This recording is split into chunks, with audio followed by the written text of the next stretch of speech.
الحمد لله رب العالمين والصلاة والسلام على نبينا محمد وعلى آله وصحبه أجمعين ومن تبعهم بإحسان إلى يوم الدين. أما بعد،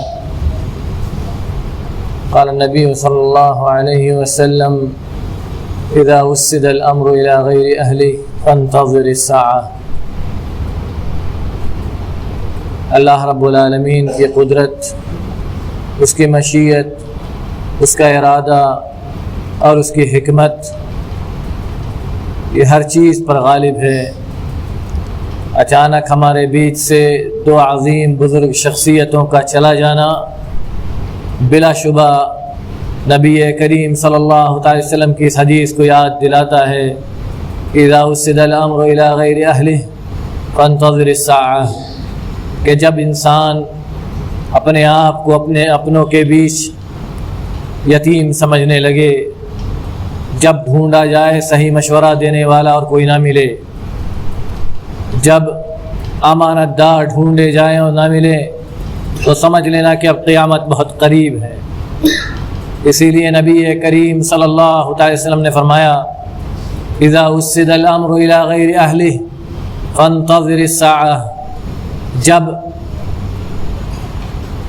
زمام ان ہاتھوں میں چلی جائے، ذمہ داریاں ان لوگوں کے پاس چلی جائیں جو اس کے اہل نہیں، تو قیامت کا انتظار کرنا، کیونکہ یہ امانت ضائع ہو جائے گی. کیونکہ نبی کریم صلی اللہ علیہ وسلم سے سوال کیا تھا ایک صحابی نے: قیامت کب آئے گی؟ تو نبی کریم صلی اللہ علیہ وسلم نے کہا تھا: اذا ضیعت الامانہ، کہ جب امانت ضائع ہو جائے گی.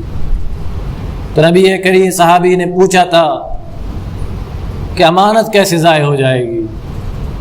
تو نبی کریم صلی اللہ علیہ وسلم نے فرمایا تھا: اذا وسد الامر الى غیر اہلہ فانتظر الساعہ، جب ذمہ داریاں ایسے ہاتھوں میں چلی جائیں جو اس کے اہل نہیں، تو قیامت کا انتظار کرنا. یہی ہے امانت کا ضائع ہونا. اور یہ کرونا کا دور، اتنے علماء اس دور میں چلے گئے، اتنی بزرگ شخصیتیں اس دور میں چلی گئی کہ انسان اگر اپنے ارد گرد نظر ڈالے تو اپنے آپ کو بلا شبہ ایسا یتیم محسوس کرے گا کہ سوچ نہیں سکتے. نہ تو علماء کی وہ جماعت اب ہمارے سامنے ہے جو ایک زمانے میں ہوا کرتی تھی، اور نہ وہ مشیر جو صحیح مشورہ دیا کرتے تھے. اس لیے مسلمانوں، تیار کرو اپنے آپ کو، یہ دن آنا ہی ہے، یہ دن آنا ہے. ہر کسی کو دنیا سے جانا ہے اور ہر کسی کو دنیا کا سامنا کرنا ہے. اور آج ہم چاہ رہے ہیں کہ بڑوں کا سایہ نصیب ہو، ایک دن کوئی ہمیں بڑا محسوس کرے گا.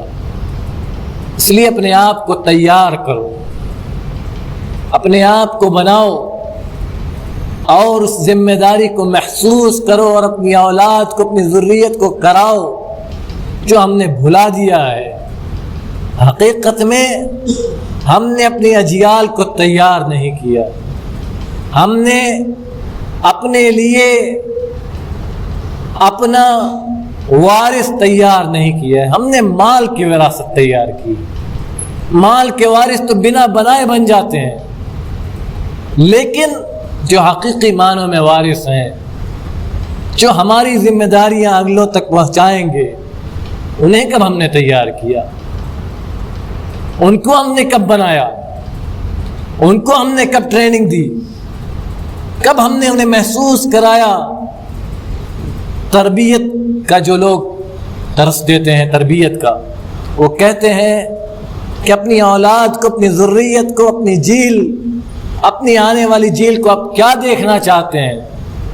آپ جس طرح انہیں دیکھنا چاہتے ہیں اس طرح ان سے باتیں کیجئے. آپ اگر انہیں عالم دیکھنا چاہتے ہیں تو اس طرح ان سے باتیں کیجئے گویا وہ عالم ہے، چاہے وہ چھوٹا بچہ ہو. اگر آپ اسے ایک مربی دیکھنا چاہتے ہیں آپ اسے اس طرح سے بات کیجئے جیسے ایک مربی ہے. اگر آپ اسے ایک قائد دیکھنا چاہتے ہیں اس طرح سے اس سے بات کیجئے جیسے وہ ایک قائد ہے. اگر آپ اسے یہ دکھانا چاہتے ہیں کہ وہ اپنی امت کا خدمتگار بنے گا تو اسے اس طرح سے باتیں کیجئے جیسے وہ امت کا خدمتگار ہے.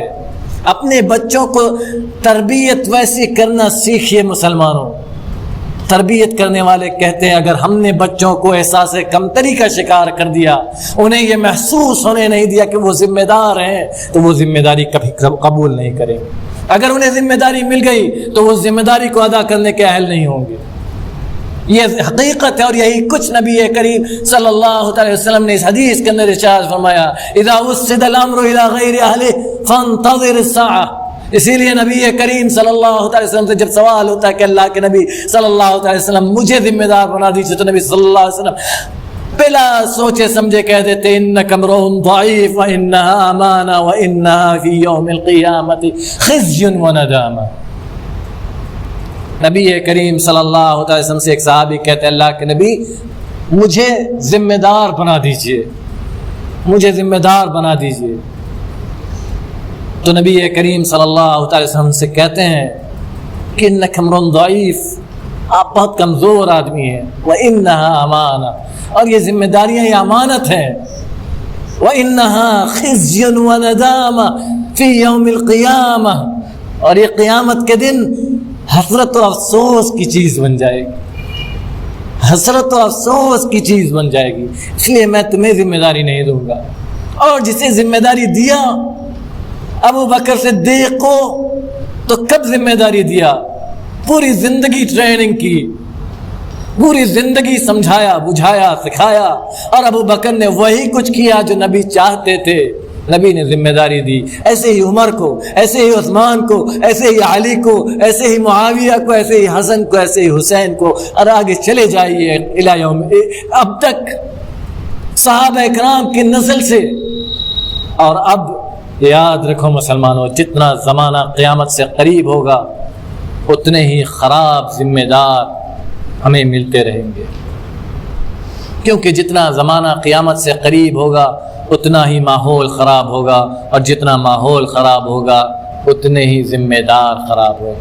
اس لیے کہ ذمہ دار کہیں باہر سے نہیں آئیں گے، اسی ماحول کے اندر سے آئیں گے، اسی ماحول کے اندر سے آئیں گے. اور آج اگر ہمیں اپنے ذمہ داروں سے شکایت ہے تو شیخ بن باز رحمہ اللہ کا وہ قول یاد کر لینا کہ ملک فہد رحمہ اللہ رحمت اللہ علیہ جب بادشاہ تھے تو لوگوں نے آ کر کہا کہ انہیں بادشاہت سے ہٹا کر کسی دوسرے کو بادشاہ بنائیے. تو ابن باز رحمہ اللہ نے کہا تھا مجھے یہ گارنٹی دو کہ جو اگلا بادشاہ بنے گا وہ ان سے اچھا ہوگا. میں آج ہٹانے کی مہم چلاتا ہوں.